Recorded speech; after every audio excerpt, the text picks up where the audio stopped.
it's the solution that should have been there yesterday. Nobody gave us money to set up the first plant. Everybody said, oh, it's a very good thing, but it's on paper and we don't know if it will work and all.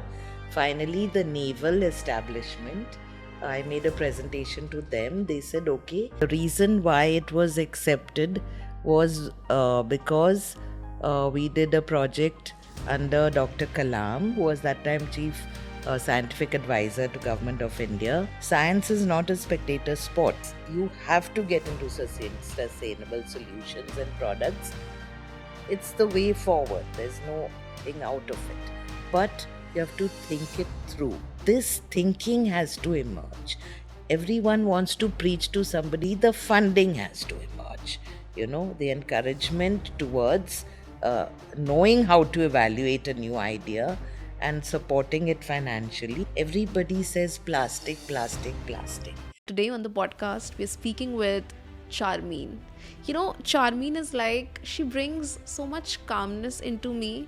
I love her, yaar. I love her. Charmaine is someone who has also worked with Dr. APJ Abdul Kalam.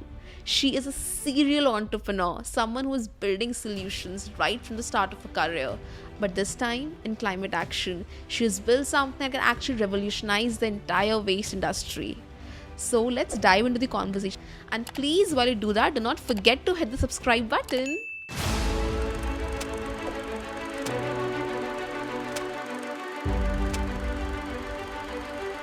So welcome on the Climapreneur show, Charmaine. I have read about your work, and to me, when I first read, I was also mentioning you. I just felt that why don't the world know your story? Thank you.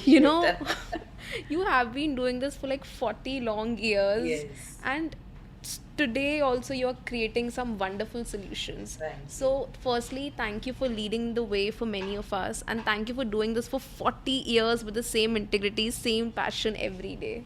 Thank you. It's a pleasure to meet youngsters who are focused on sustainability and better solutions evolving in various spheres of life. That is what I attempted to do in all my career, and it's very heartwarming for us when we see youngsters like you making an effort to tell the stories, to increase awareness towards these kind of solutions. Okay, so that is really nice to meet you all. So, I really want to start with, what are you currently building? What solution currently you are building on? Yes, I think it's the solution that should have been there yesterday. So it is the complete conversion of waste into reusable energy products with no carbon emission, with no post-process residues, and no pollution of water. The water is required in the plant, but it's only for a cooling purpose. It's not contaminated in any manner. The second point, you will see how to substantiate the claims that I'm making. So there is no ash. That means nothing is burnt. I've seen a lot of technologies saying if you give us 10 tons, every day we'll generate 2 tons of ash. That means you're burning something. So nothing is burnt. Everything is continuously fed into a pyrolysis reactor. It converts to its own hydrocarbons in the absence of oxygen. So you can put leaves, you can put food, you can put plastic, you can put shoes, you can put cloth, whatever. Now, the other focus, so that is our technology. It is an Indian technology designed and optimized by my partner and commercialized by my company, Observing Eye Ecotech. Because nobody gave us money to set up the first plant. Everybody said, oh, it's a very good thing, but it's on paper and we don't know if it will work and all. Finally, the naval establishment, I made a presentation to them. They said, okay, we cannot buy your plant. We'll give you land and we'll give you the waste. And this is the land, and you can build and set up your plant here and you can show it. So that was the beginning of showing the technology at a commercial level. So people from Rolls-Royce, from GE had visited the plant, and it is, even if I say so myself, it's a real pleasure to see the waste going into the plant, and then it's finished. There's no stench, there's no residue, there's no ash, nothing. And everything becomes useful products and they can be used. Then they are at a low cost. So you have liquid fuel, you have carbon smokeless coal, and you have gas. So all three can be used. So like currently where are these being used? Like are you like diverting them to some places where these are being used? No, in the first plant, because it was inside the naval base, so we have tried, or they have only tried. We did not make it into a commercial venture. But as the plants come, that was basically to establish that is actually working. The data is there. The analysis of the byproducts is, laboratory analysis is there of the fuel going from 7,000 calorific value to 12,000 calorific value if you have more plastics. So waste, there's so much waste. I don't know when they will realize it can be used as a resource, free resource material. And it's not going to the landfill, like you're just completely getting it off. Yes. And any kind of waste like can go into the plant. Yes. So I want to also ask you that before we go into like how you created this technology, that when people were telling you ki, why should we like give you money, it's on paper, it might not work. What did your inner self at that point of told? Like, was there any sort of, like, why are they not believing me? Like, how did you handle that moment and what were you going on inside when that was happening? See, what I want to say is that, and I'm not very happy to say it, but it is the repeat of a 20-year-old story. I ran a biotechnology company for 30 years, and at that time, everybody asked the same questions. It is made in India. Will it be good? Then it was much cheaper than the imported equipment, but it was also better because it was designed with certain elements that the experiment will not fail. So that was a big struggle at that time, and the reason why it was accepted was because we did a project under Dr. Kalam, who was that time chief scientific advisor to Government of India. Extremely humble, extremely knowledgeable man. He would open the door for me and say, "Oh, come, you have come to meet my assistant," and all of that.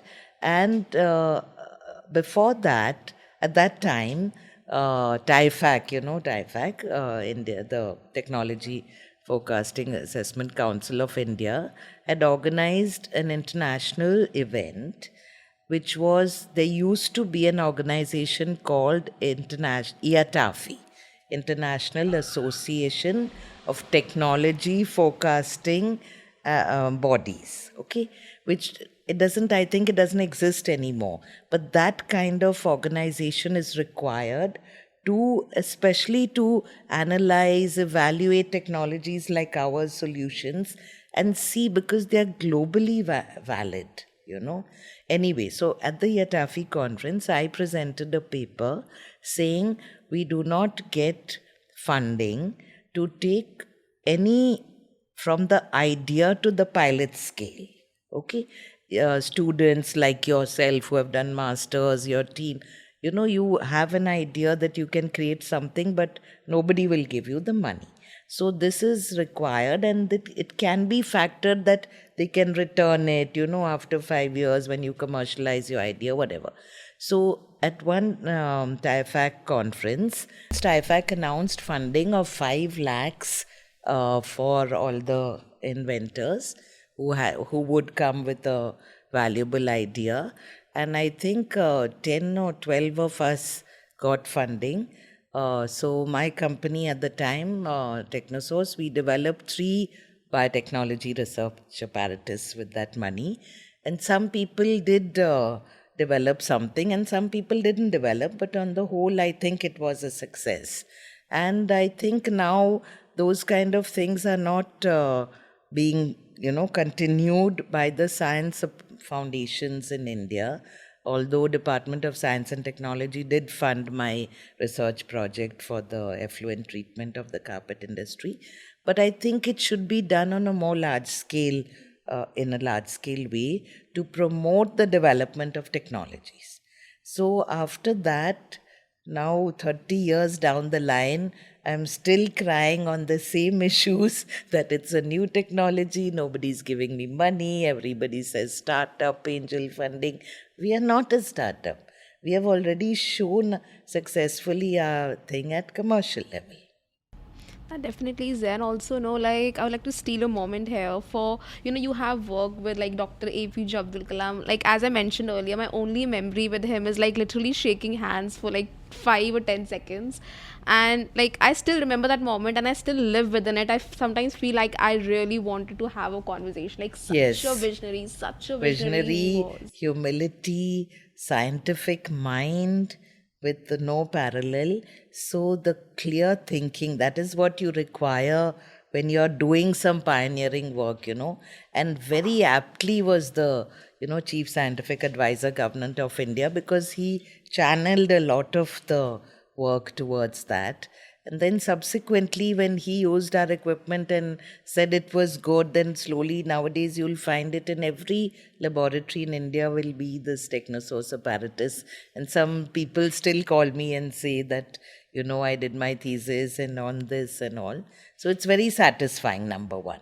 Number two was in those days, because the equipment was imported, it was very expensive.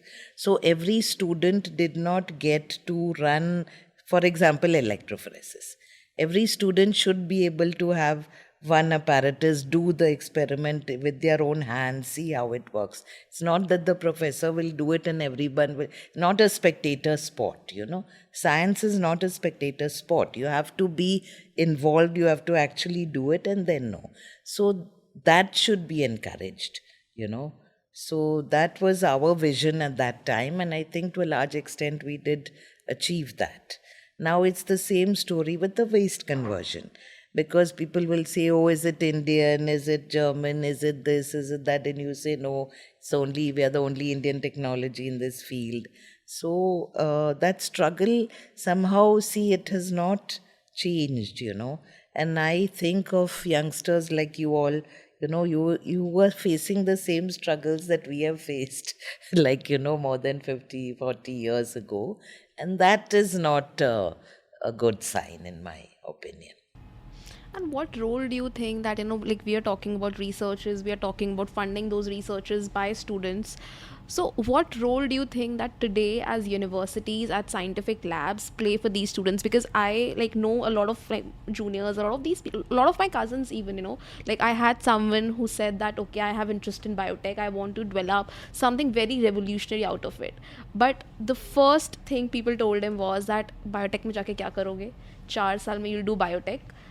College mein you won't get any lab exposure, then how are you actually going to create that technology? Because somewhere like I understand, I think a lot of people resonate with this when we enter into this field, is that thing कुछ तो develop करना है, और वो 4 साल में वो Exactly, yes. development, how do I develop that? You get stuck into those exams. Like, I'm saying it's not a bad thing, but that innovation, that development somewhere gets lost. So considering today about climate tech, about climate science, what would you say that firstly a message for such students who have that thing kuch to banana hai, and secondly, what do you think should universities, scientific labs should be doing right now at this point of time?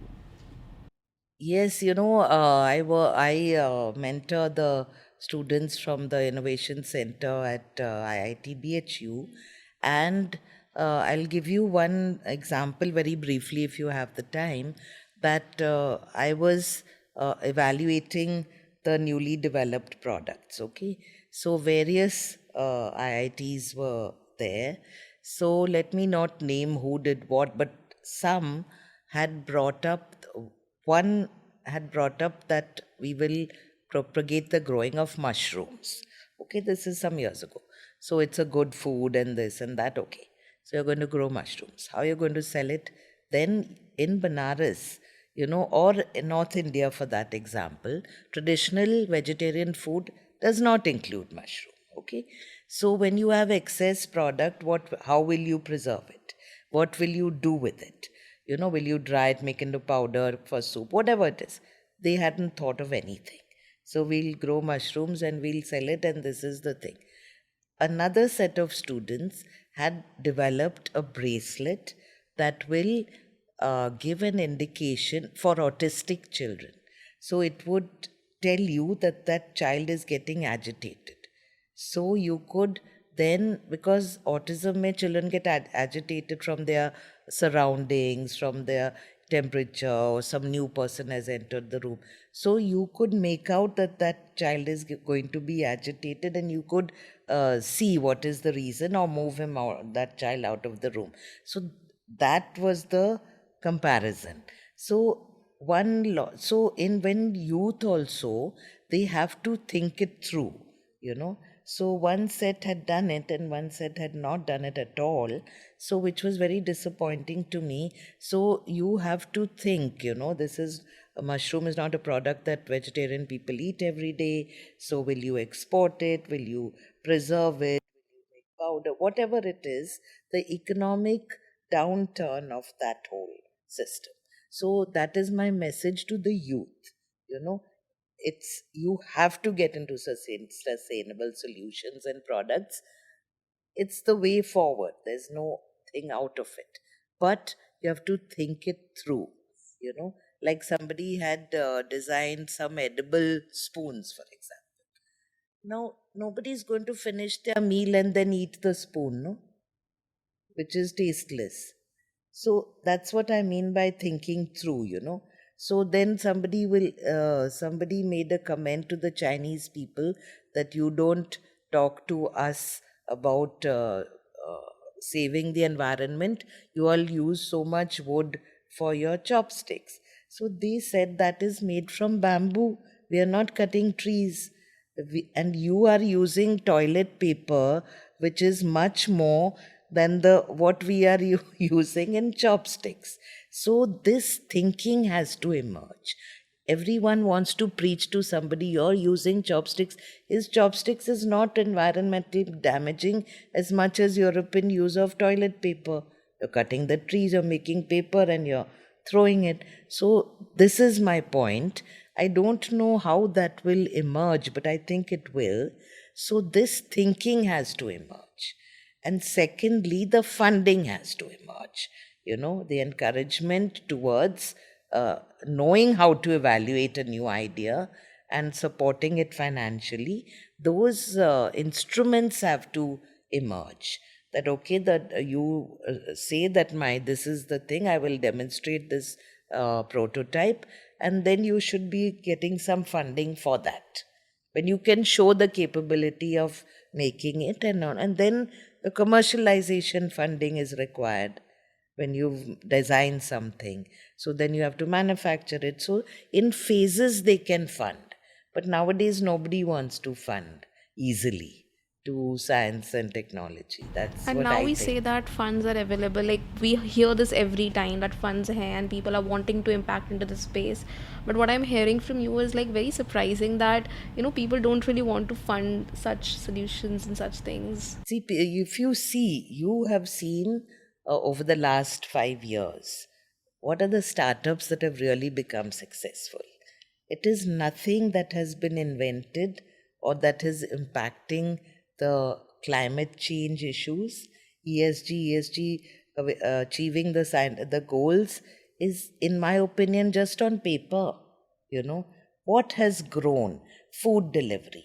Now, are the food delivery companies assessing how much wooden spoons and packaging and sauce pouches and all that they are adding in their pizza box, and what about the printing on that box? What ink are you using? How it can be reused or biodegradable?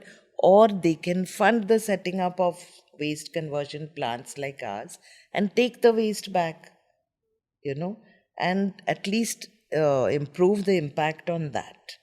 So I don't see any great thing that has emerged other than that COVID contributed to delivery of items, which is good.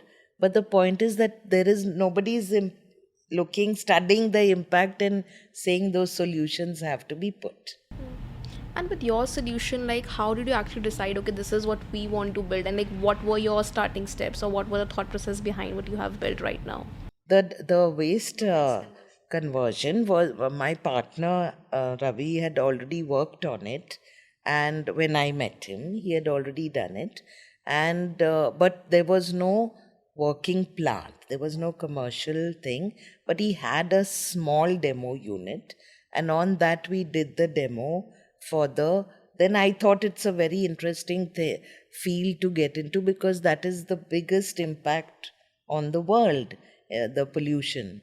So I thought, and as I presumed in the biotech days, that it would be welcomed, as a refreshing and really workable solution, but that hasn't been the story.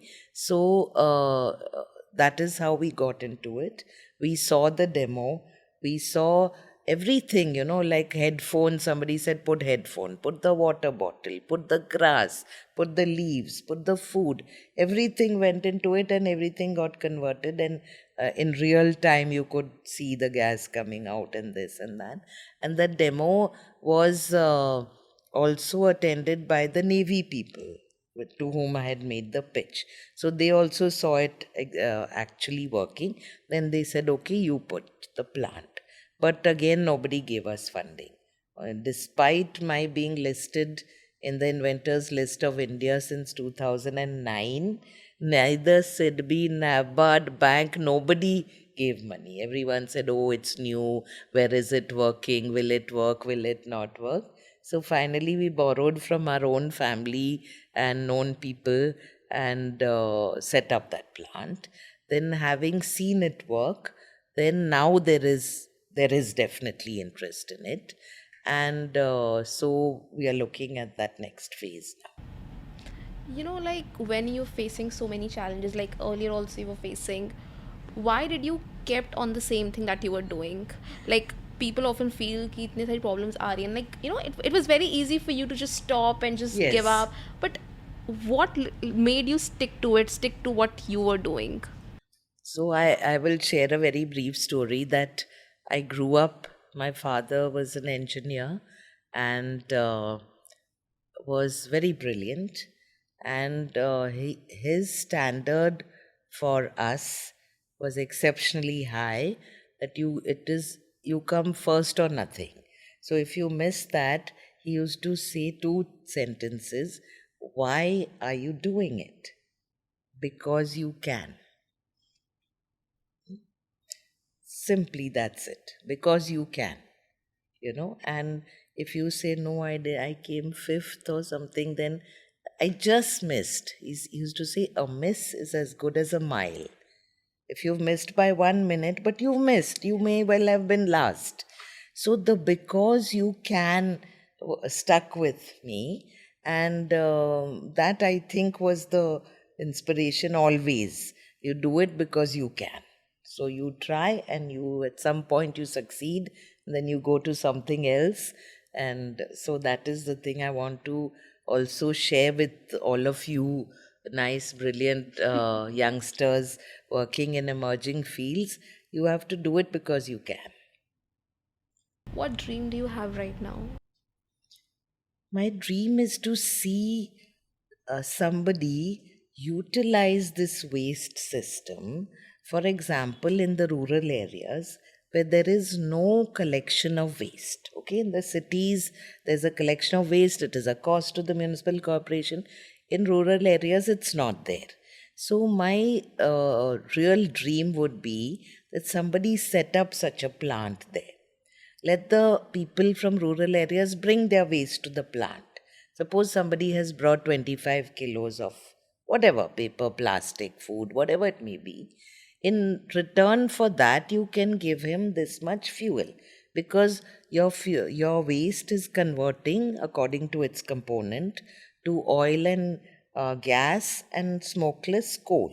So you tell him you brought 10 kilos of this.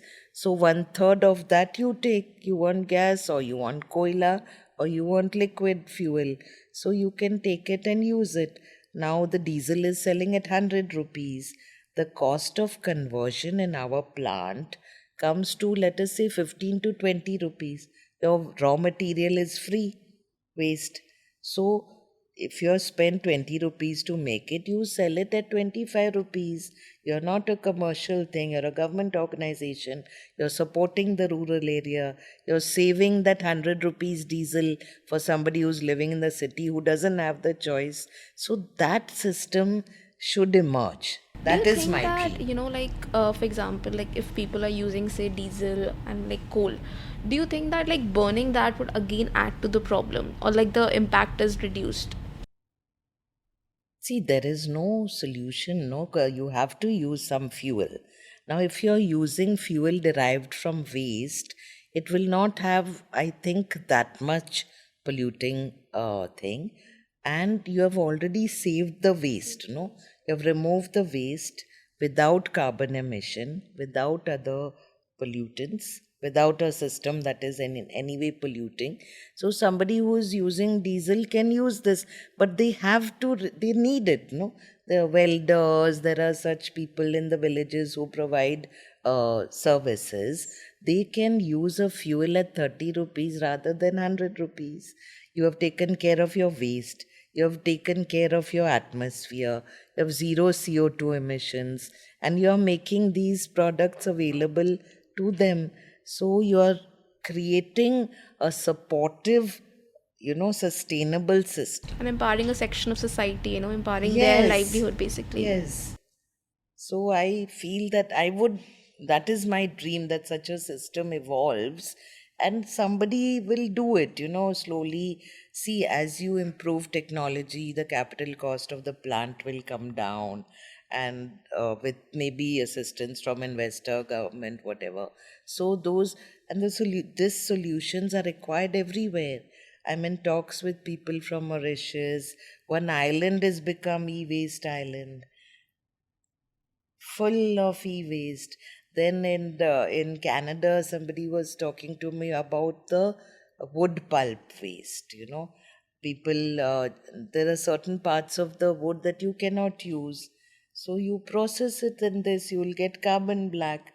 Okay, then the second part is, what is the downstream that is evolving from this? So you must have heard of graphene. Graphene is the next big sustainable solution. So from this carbon black, you can extract graphene. Then you can, my thing is, I'm suggesting, and some people are working maybe on it. For example, your panels. If they are made of graphene, they will be like a sheet of cellophane. Okay, you don't need that whole metal support system. You don't need, how much more sustainable the end of life solar panels is already equivalent to one country. How are you going to get rid of it? So this is also emerging. So then from your waste, if you're going to get graphene, carbon black, so I mean it's really extraordinary valuable resource, no? Instead of taking from the earth, you're taking it from the waste. And the waste, see, another very important statement I want to make. Everybody says plastic, plastic, plastic. Plastic is not the villain. Okay, it is because of plastic in the World War first, one and two and all, that medicine, blood bags, it reached every corner of the earth, in natural disasters and all. So plastic has enabled that, because there's no other packaging where you can put blood and keep it at that temperature and send it across the world. So that is another thing people must understand. Everyone says ban the plastic, the plastic is not the thing. It is the way we are disposing of it that is the problem. And second, the use of plastic where it is not required, so that those sensibilities have to evolve. I think they will evolve with youngsters like you all I meet a lot in here and there everywhere. Your age group are more sensitive to the realities of pollution, so I think these solutions will emerge. But that is the way. Everyone says ban the plastic. Now single use plastic they have banned. You tell me, toothpaste, this, that, single use hi hai na.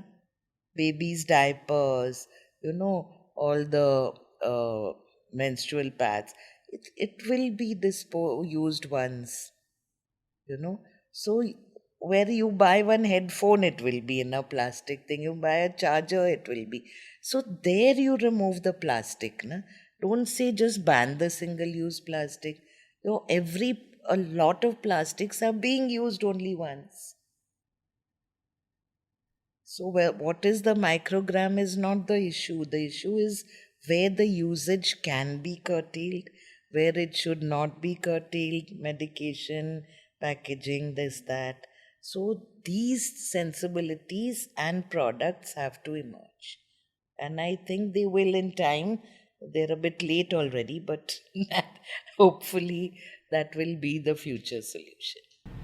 This makes me realize that how important resource I would say you people are for all the youngsters, for all the entrepreneurs, for everyone who's building something, because the kind of knowledge, the kind of in-depth knowledge from ground that you bring, like, this to me is like, I don't know like how many people would benefit. Like, I straight away know so many people who would love to ask you so many questions because you have had that on ground knowledge. Yes, And that I is feel true. that the number of climate entrepreneurs, the number of youngsters, whoever is listening to us right now, people like you are the resource to the country, and people like you, your knowledge is going to lead the country. And what you have created, what an exceptional product.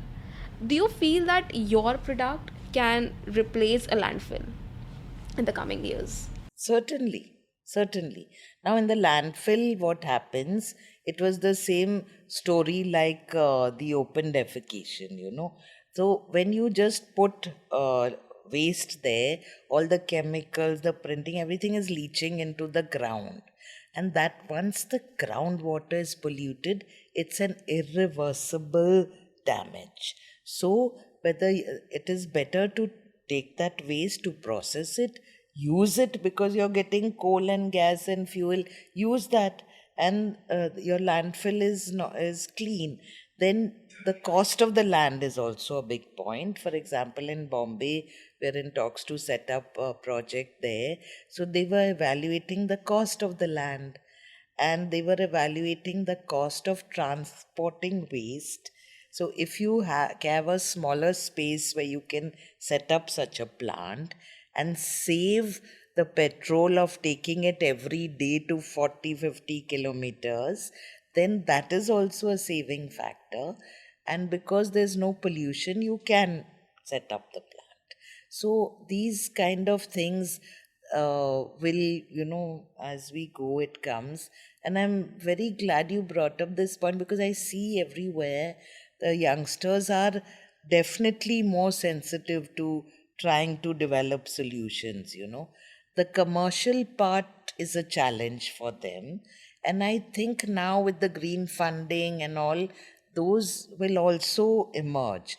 Now, I think you are doing a good in between job of bringing information to people, and that I think is also a great contribution. Somebody will hear, somebody will say, okay, that lady said, and I also can do it because you can, because I can.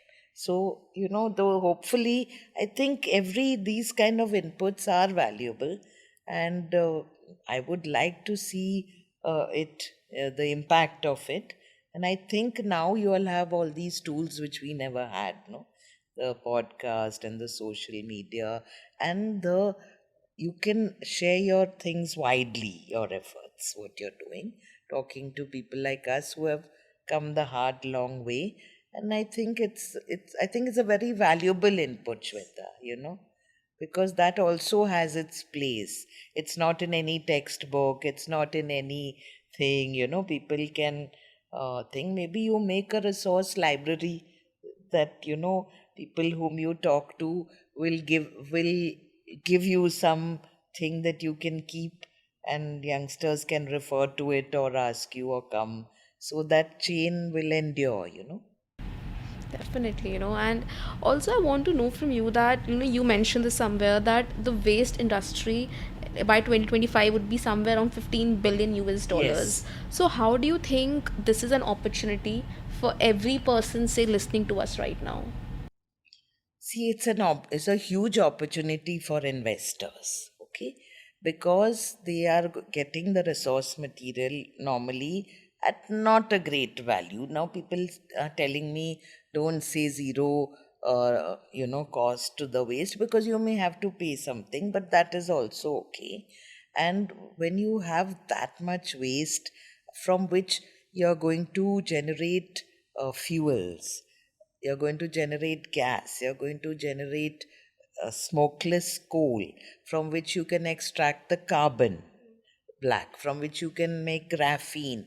So the whole thing is, very valuable, first in terms of actual business, because you're taking waste and you're making something that you can sell. Then the carbon credits which will accrue, and third is you're actually contributing to the getting achieving the sustainable development goals. So it is, in my opinion, the solution of the future. That's why my tagline of my company is solutions to pollution, because I developed the enzyme treatment for the carpet industry, because the harsh chemicals are in the wash, they're going to the groundwater. So you can use one enzyme, wash your carpet once, and your job is done, and you're pollution free. So I think some evaluation methods should also develop for the a friend of mine, a lady who sits on the Design Council of Europe, is a very famous designer.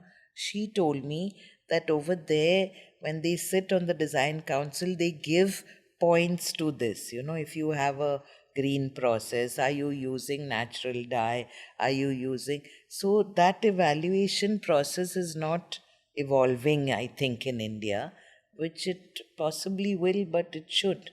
It will. Yeah. Also, like anything that you would like to say to people who are on this path, who are wanting to create something, any message that you would like to give them from your end, which you feel that they should really know? That I don't know. I think that I have a huge regard for youngsters nowadays, because they I see the thinking process, you know, like you, like your colleagues, whoever, the many youngsters I know. So my thing is that think of the larger picture, you know. Am I doing something that is just a convenience excuse, or it's just like when we when the televisions first came, we got up and we walked to the TV and we changed the channel. When the remote came, it was a different thing. So you didn't move, then your those many steps went down. Then you're wearing a watch to say I have to walk 10,000 steps. So first the solutions emerge that have the detrimental effect, then the other solutions. So I am saying to the youngsters who are thinking afresh that evaluate the system and understand and believe that you can do it. In those days, after talking for 5 years, one Dr. Kalam said, yes, we have to support and give 5 lakhs. So that those solutions will emerge also. And because second reason is you have the methods of commercializing things very easily. You can make a solution, you can sell it abroad, you can package it well, so many things. But the other point is to understand whether it is actually useful. It is like I said, no, somebody did the cutlery made out of wheat or atta. You're not going to eat that spoon after you finished a lovely meal, or nobody else is going to eat it. It is going to go into the waste. So those to evaluate properly and believe that there is a path and it will come. And I think now a lot of solutions have emerged for you all, which we didn't have in our days. When I started my biotech company, uh, we didn't, the first investment was to buy a computer and learn how to use it, because despite being an MBA, we had not done any of our education on a computer. So y'all have come like a billion years ahead from that, and you can do things at the drop of a hat. But how are you actually using that efficiency? You know, when my husband used to do the carpet business, and we came to Badoy, and he had to drive 50-60 kilometers to Varanasi once a week to communicate by telex or whatever was there at the time, the whole reports of production and this and that. Now, once a week, go to Banaras, do the telex, do the buyer communication, and come. That time also there was that much export. Now you can send your update of the production reports, let us say 10 times a day also, na? So has it in any way benefited the industry? No. Whether you tell your buyer 2 inches are woven, another 2 inches will be woven, or I tell them I can do 10 tons, I can now do 50 tons, I can do 100 tons. Value of that. So whether you send the report 20 times, but you have not impacted the product, the working, the efficiency, the contribution, it's a notional improvement. So I want the youngsters to start thinking about that. What is an actual advantage and what is a notional advantage? That you can talk to 10 people with your smartphone. And when I went to do my MBA, my parents had to book a call from the post office, go and stand there, and then if it connected and we were in the hostel and we would talk. Now y'all can call anyone anywhere in the world at 5 times, in no time at all. Advantage is there. For example, your podcast. Now you are going to show this to, so you're using the system. But how much is it actually being used to an advantage?